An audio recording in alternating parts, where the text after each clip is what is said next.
Únicas es el último libro de Alicia Ballina, 50 historias de vida de 50 mujeres extraordinarias que intentaron construir un mundo más igualitario a través de su talento creativo.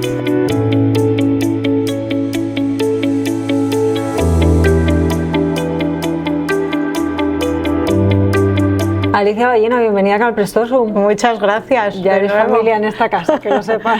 Un placer estar con vosotras y gracias por haberme invitado. Yo además estoy muy contenta de poder desentrañar este último libro contigo, porque además de un libro, te lo decía ahora, me ha parecido como esa muñeca rusa, esa matrioska, ¿no? Y ahora hablaremos por qué, que vas tirando historias e historias. Me gustaría empezar por este texto introductorio, Las mujeres que he sido. Aquí nos lo explicas, pero cuéntanoslo. ¿Cuál ha sido el criterio de selección? ¿Por qué estas mujeres y no otras?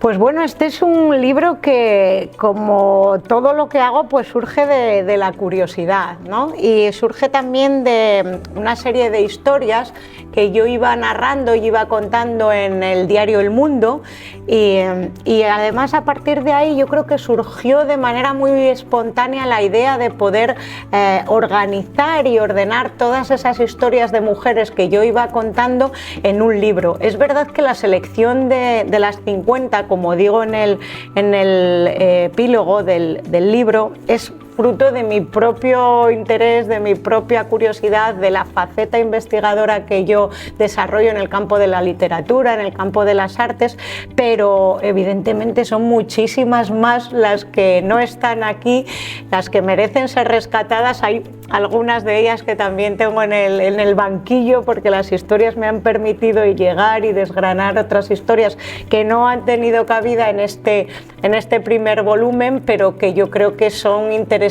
y, como digo, son cientos e incluso miles, ¿no? Las mujeres que deben ser rescatadas, que deben dársele voz y que han sido un poco, yo creo que, eclipsadas por el peso de la historia, de esa historia escrita por hombres donde los intereses, los sueños, las peculiaridades y particularidades de estas mujeres pues no se contaron, y yo creo que es una deuda que tenemos con ellas. O sea, esas las esperaremos al segundo volumen para ver cuáles tienes ahí bajo la manga. De momento vamos con este.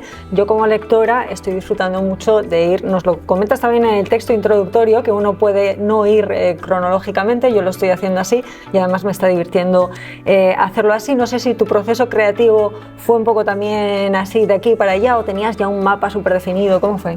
La verdad es que tenía un mapa previamente definido. Lo que pasa que la investigación también te lleva por otros lugares y pueden aparecer personajes interesantísimos que te hacen replantearte un poco cómo tienes la idea previa en tu cabeza, ¿no?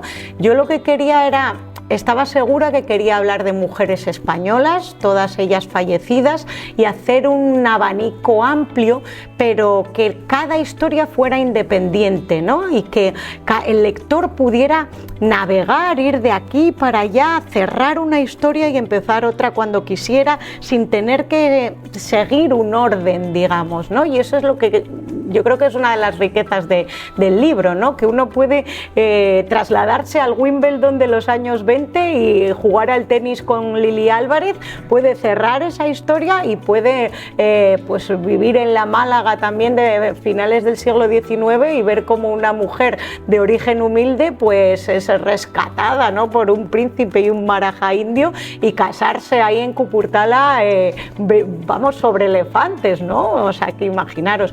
Yo creo que son historias que atrapan, que permiten, como digo, cerrar capítulos y retomarlos e incluso releerlos y volver sobre esas historias una y varias veces. Es verdad que es un libro como al que volver muchas veces, sí, es ese libro como para tener ahí y decir, hoy me apetece releer esta historia. Te decía antes que me aparecía una muñeca de estas rusas porque todavía no me ha dado tiempo de acabarlo, porque es que lo estoy disfrutando así como estamos hablando, ¿no? Cogiendo una historia, pequeñas gotas, a pequeñas gotas, cogiendo una historia y de ahí sacando otras historias que al final te das cuenta que llevas 2 horas después tirando de un hilo, que si la industria juguetera de O'Neill, que si esto, que si lo otro, y dices tú, madre mía, de una historia al final me ha llevado a, no sé si era era tu objetivo al escribirlo?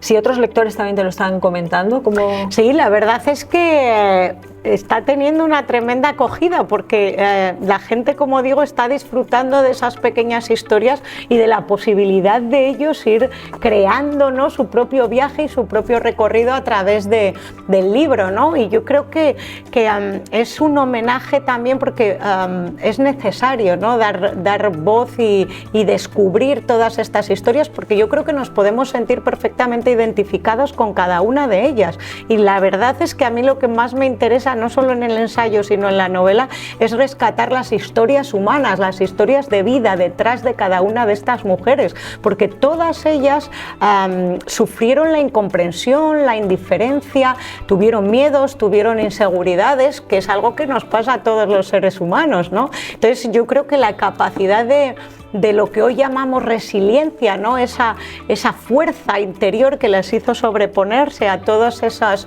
dificultades, merecen, ¿no?, por eso estar en este volumen. Pero yo digo que hay muchas incluso en nuestra propia vida, o mujeres que hayan formado parte de nuestra propia historia personal, que desde luego también merecerían estar rescatadas en este trabajo. De las 50 he seleccionado 2 para hablar aquí contigo. Una es por absoluto gusto personal, la otra es porque me llama muchísimo la atención. La que más me llama la atención, Pilar Prades, envenenadora de Valencia, que con ese sobrenombre, como no me va a llamar la atención, creo que puede tener una serie en cualquier plataforma que, desde luego, que lo rompería, pero la duda es ¿por qué te ha interesado incluirla?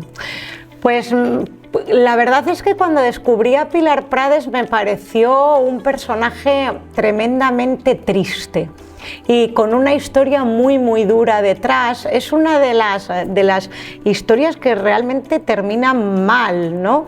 Y sentí un poco esa conmiseración hacia el personaje porque me pareció realmente dramático. Pilar Prades fue la última mujer que se ajustició en España mediante el garrote vil, que podemos creer que es un instrumento, que lo es, medieval y que prácticamente inexistente en pleno siglo XX, pero es que fue en 1959 cuando la ajusticiaron, ¿no?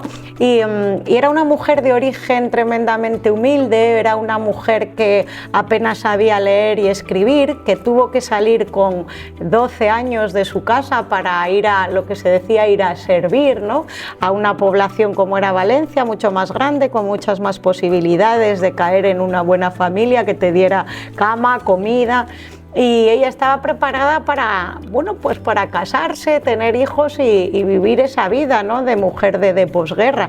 Las circunstancias y los momentos tan trágicos y tan duros que vivió, fruto, como digo, de esas inseguridades, de esa incomprensión, de ese rechazo, pues hicieron que se convirtiera en un absoluto monstruo, ¿no?, y que envenenara a algunos de los miembros de las familias donde trabajó, a uno de ellos causándole la muerte. Es una historia terrible que luego, como dices, fue llevada o inspirada, ¿no?, en El Verdugo, en el cine o en series de televisión con Terele Pávez como protagonista, pero yo me acerqué sin justificar ni mucho menos las atrocidades que intentó cometer, pues a ese alma tan profundamente herida como tuvo Prades, ¿no?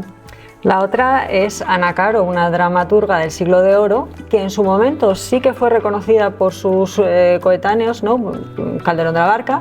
Ahora mismo, si salimos a la calle, Calderón de la Barca, quiero pensar que si no nos lo reconocen, incluso podrían decir alguna obra, vamos a pensar que sí. Ana Caro, sin embargo, creo que no. ¿Qué ha pasado para que una mujer que en el tiempo más difícil, que en el siglo XVII te reconozcan, bueno, es lo más difícil, y luego la historia la haya olvidado, aunque ahora se está intentando recuperar? Pero ¿qué pues es que ocurre con cierta frecuencia, ¿no? Ocurre que a lo mejor mujeres que sí fueron reconocidas en su tiempo, pues han ido a lo largo de los siglos posteriores eclipsándose. Es que esto ha ocurrido hasta que, por ejemplo, en el caso del Greco, ahora a nosotros el Greco nos parece algo que es imposible que haya permanecido oculto, pero es que hasta el siglo prácticamente finales del XIX, principios del XX, no se vuelve a rescatar y se hacen estudios sobre estas figuras. Es verdad que en ese momento y hasta bien entrado el siglo XIX, pues la mujer estaba relegada al ámbito absolutamente doméstico, al ámbito religioso, y estas mujeres realmente tenían pocas posibilidades de desarrollarse en el mundo artístico, en el mundo literario y de las letras. Y luego, claro, en las obras de estas mujeres, y como digo, la historia que rescatan los hombres y es escrita por hombres, los intereses masculinos fueron relegando todas estas historias y todos estos escritos y toda esta literatura a un plano absolutamente secundario, terciario, prácticamente olvidado, ¿no? Porque lo que digo, los intereses masculinos eran otros y la posición que ocupaba la mujer era otra absolutamente. La mujer no es ahora cuando somos realmente conscientes de la importancia que tenemos en la sociedad, aunque queda mucho camino por recorrer, pero yo creo que esa historia previa que fue eclipsándose paulatinamente fue debido o en gran medida a esto. Oye, ya para acabar te voy a pedir que leas este primer párrafo de los agradecimientos, porque creo que recoge muy bien la esencia del libro. Pues dice: gracias a todas las mujeres que nos precedieron y que con su ejemplo, coraje, inconformismo, resiliencia y valor fueron capaces de elevarse sobre el frío desdén de la intolerancia. Me ha encantado ese párrafo, te agradezco que nos lo hayas leído. He mencionado solo dos, bueno, por motivos de tiempo y porque son de las que más me ha llamado la atención. Hay 50 historias increíbles, 50 mujeres que desde luego merecen ser recordadas. Mención también a la edición, que tiene aquí unas fotos, bueno, luego lo veremos, que tiene unas fotos maravillosas, y mención también al prólogo de Luis Tueco, maravilloso. Si me lo dedicas. Claro, encantada, por supuesto.